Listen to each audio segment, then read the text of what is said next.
At dawn, the orders arrived on thin gray paper. Names, dates, a single word stamped in red. Execution. In Berlin, clerks drank bitter coffee and sharpened pencils. Some typed, some stamped, some looked away. And one woman, sitting quietly behind a desk, did something no one was supposed to do. She changed the orders, not with a weapon, not with a speech, but with ink, timing, and silence. If discovered, she would not be arrested. She would not be questioned.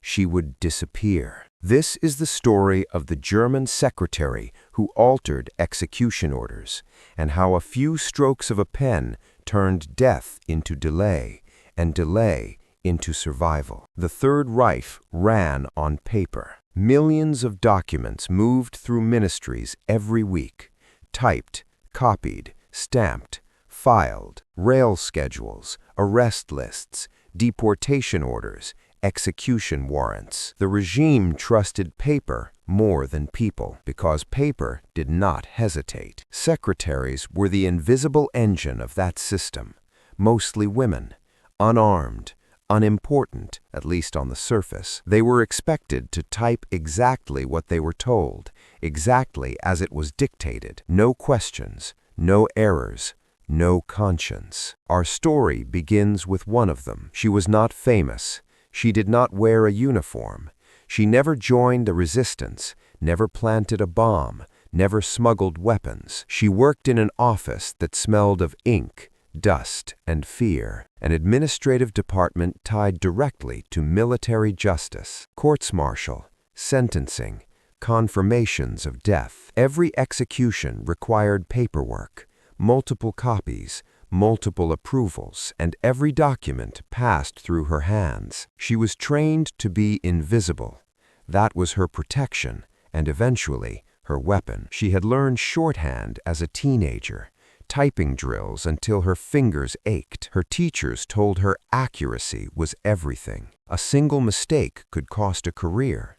No one imagined it could save a life. By the early years of the war, Germany's military courts were executing thousands of their own. Deserters, saboteurs, men who spoke out, soldiers accused of cowardice, listening to foreign radio, or simply being in the wrong place at the wrong time. Sentences were swift, appeals were rare, mercy was almost non-existent. Execution orders followed a rigid formula: name, rank, crime, date of death. The secretary typed them all. At first, she told herself she was just a clerk. She didn't arrest anyone. She didn't judge anyone. But the names began to linger. Young men, barely older than her brothers. Charges so vague they felt hollow, undermining morale, defeatist speech, suspicion. She noticed something else, a pattern. Execution orders were often rushed. Dates were fixed quickly, sometimes before files were complete, and once the order was typed and stamped, it was almost impossible to stop. Almost. The system was brutal, but it was also bureaucratic, and bureaucracy, by its nature, could be slowed. Her first act was not heroic. It was hesitant. An order arrived late in the afternoon, execution scheduled for the following morning. She noticed a discrepancy, a missing reference number. Normally, she would flag it. Instead, she retyped the order and corrected the number. In doing so, she delayed its filing by a few hours, enough to push it to the next day's stack. The execution was postponed, officially due to administrative delay. The man lived one more day. She told herself it was nothing, a coincidence. But when the next order came, she hesitated again. This time, she adjusted the date format, a minor clerical change that required reapproval. Another delay, another day gained. She realized then what she was holding: time. In a system obsessed with speed and obedience, time was the most dangerous thing she could steal. She began to act carefully, never too often, never in a pattern. Sometimes she mistyped a unit designation. Sometimes she placed an order in the wrong file. Sometimes she ensured it reached the approving officer late in the day. Always small, always deniable. Each delay forced a review. Each review created a chance. Sometimes the condemned man was transferred. Sometimes the front moved. Sometimes chaos intervened. And sometimes the execution was quietly canceled. She never knew most of their names. She didn't want to. Knowing was dangerous. But she kept count in her head. 1 day, 2 days, a week. Each delay felt like standing on the edge of a cliff. If discovered, she would be charged with aiding enemies of the state. Punishment would be immediate.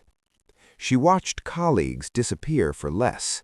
An overheard joke, a careless comment, a rumor. She learned to control her face, to type steadily even when her heart raced, to nod when officers spoke of discipline and sacrifice. The office was a place of whispers and clacking keys. No one talked about what they typed. Everyone pretended the paper was empty. As the war dragged on, the executions increased. Defeat bred paranoia. The regime turned inward, hunting disloyalty among its own ranks. The secretary's workload doubled. So did the risk. One morning, an officer stood behind her desk longer than usual. He watched her fingers move, slowly, precisely. She could feel his eyes on the back of her neck. He asked about a delayed order. She answered calmly, "Administrative backlog." He stared for a moment, then walked away. That night, she didn't sleep. She considered stopping, just doing her job, surviving. But the next day, another list arrived. This one was longer. She thought of the men who had gained time, of families who might never know why a sentence was delayed, of how fragile the system truly was. And she continued. She became more sophisticated.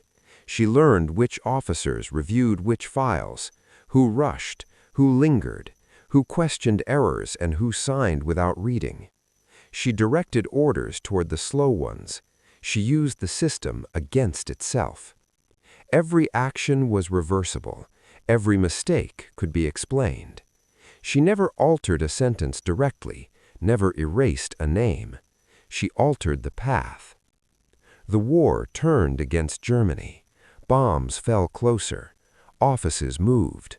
Records were lost. In the chaos, delays multiplied. Executions scheduled for one prison were postponed due to evacuation. Prisoners were transferred, records misplaced. Her small acts blended into the disorder, and still she typed. She knew she could not save everyone. That truth weighed on her more than the fear. Some orders moved too fast. Some names returned again and again. When an execution went through, she said nothing. She did not cry at her desk. Grief was dangerous. Instead, she focused on the next file, the next chance. By the final months of the war, Berlin was collapsing. The chain of command fractured. Authority was shouted, not enforced. Execution orders still came, but fewer were carried out. When the end finally arrived, it came suddenly. The office closed. Files were abandoned. The system that had seemed eternal dissolved in days.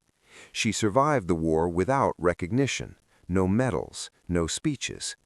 For years, she told no one. Only later did fragments emerge, delayed orders, missing executions, men who should have died but didn't. Historians would struggle to quantify her impact. The records were incomplete. The paper trail, fittingly, was broken. But survivors spoke of unexplained delays, of last-minute reprieves, of a system that, once in a while, failed to kill them. In a regime built on obedience, she disobeyed quietly. In a machine designed for death, she introduced friction. Not enough to stop it, but enough to save lives. This was not resistance as history prefers it. No gunfire, no sabotage. just a woman at a desk, altering execution orders one delay at a time. And in the second part of this story, we will uncover how close she came to being discovered and what happened to those she saved when the war was finally over. When the war ended, silence followed. Not peace, not relief, silence. The kind that settles after something vast collapses, when no one is certain what still stands. The secretary walked past burned buildings and shattered offices, carrying nothing but her papers and her name. The regime she had quietly undermined was gone. The paper machine had stopped. But paper has a way of surviving fires. In the months that followed, investigators arrived. Allied authorities searched for records. They wanted to know how the system had worked and who had made it work. They questioned judges, commanders, clerks. The secretaries were called in last. Most were dismissed quickly. They were seen as tools, not actors, women behind typewriters, following orders. That assumption saved her again. But the danger had not passed. As new governments formed, former prisoners began to return, men released from camps, soldiers who had expected to die. Some of them carried memories that did not fit the official records. They remembered executions that never happened, dates that came and went, orders that were announced, then withdrawn. At first, these stories sounded like chaos, like luck. Then patterns emerged. One man recalled being marched to a yard only to be returned to his cell because paperwork had not arrived. Another remembered a guard cursing about a missing authorization. A third survived because his execution was postponed again and again until the prison was overrun and abandoned. All of them shared one thing. Their sentences had passed through the same administrative office. Rumors began quietly, not accusations, questions. Was it possible that someone inside had interfered? For the secretary, every knock on the door felt like an ending. She had lived for years measuring risk by the sound of footsteps. She expected exposure. She prepared for it. But no one came. The truth was uncomfortable for everyone. For former officials, admitting that a low-level secretary had outwitted the system made them look incompetent. For investigators, it complicated the narrative of absolute control. For survivors, it raised a painful question. Why them and not the others? So the story remained fragmented, until one day a letter arrived. It was short, carefully written. A man thanked her for something he could not prove. He said he had been sentenced to death twice. Both times the execution had been delayed. The third time never came. He had spent years wondering why. Now, after speaking to others, he believed he knew. He did not ask her to confirm it. He did not want names. He only wanted her to know that he lived. She read the letter once, then burned it. Not out of fear, out of habit. She understood something then that she had avoided during the war. Her actions had consequences beyond survival. They had created witnesses, and witnesses change history. As the years passed, historians began reconstructing the machinery of Nazi justice. They analyzed memos, approval chains, timelines. They noticed anomalies. Execution orders that moved too slowly, files that returned repeatedly for correction, sentences approved but never carried out. At first, these were attributed to incompetence, to chaos at the end of the war. But the anomalies appeared earlier, too, during periods of strict control. Someone had been applying pressure in the opposite direction, quietly. The secretary was approached once, informally, by a researcher. He asked about procedures, about how orders were typed. She answered truthfully, but narrowly. She explained the process, the rigidity, the dependence on clerical precision. She did not speak about intent, because intent was impossible to document. Years later, when some of the men she had saved spoke publicly, her name surfaced again. Still without proof, still surrounded by uncertainty. She was invited to testify at a small inquiry, focused on rehabilitation, not punishment. She agreed. Sitting in that room, she felt more exposed than she ever had during the war. There were no uniforms, no threats, only questions. Why did orders move slowly? Why were there errors? She answered carefully. She said the system was fragile, that it depended on obedience and speed, and that sometimes speed failed. Then she said something that changed the room. She said that resistance did not always look like resistance. Sometimes it looked like work. Sometimes it wore a pencil instead of a gun. She did not claim heroism. She did not list names. She said she did what she could where she stood, and that was all. For a long time, that was enough. She returned to an ordinary life. She worked again as a secretary in offices where the worst consequence of a typo was embarrassment. She never spoke of the war unless asked, but privately she carried a weight that never lifted. She remembered the orders she could not stop, the names that returned stamped in red. She knew that delay was not salvation for everyone. That knowledge stayed with her longer than fear ever had.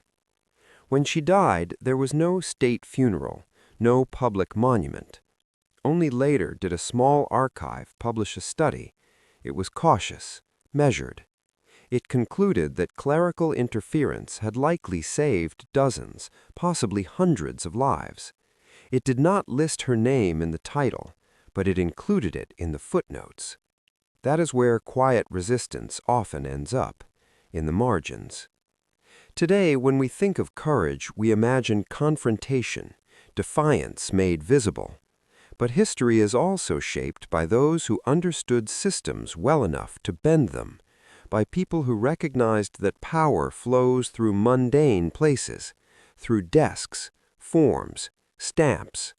The German secretary who altered execution orders did not topple a regime. It slowed it.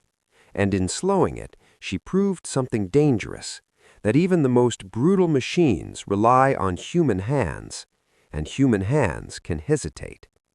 Her legacy is not clean, it is not simple. It raises uncomfortable questions.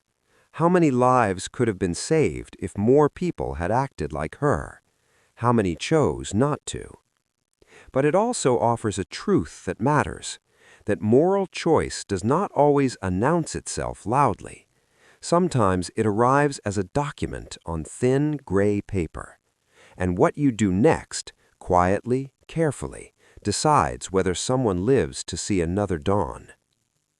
In a world that rewards obedience, she chose precision with purpose.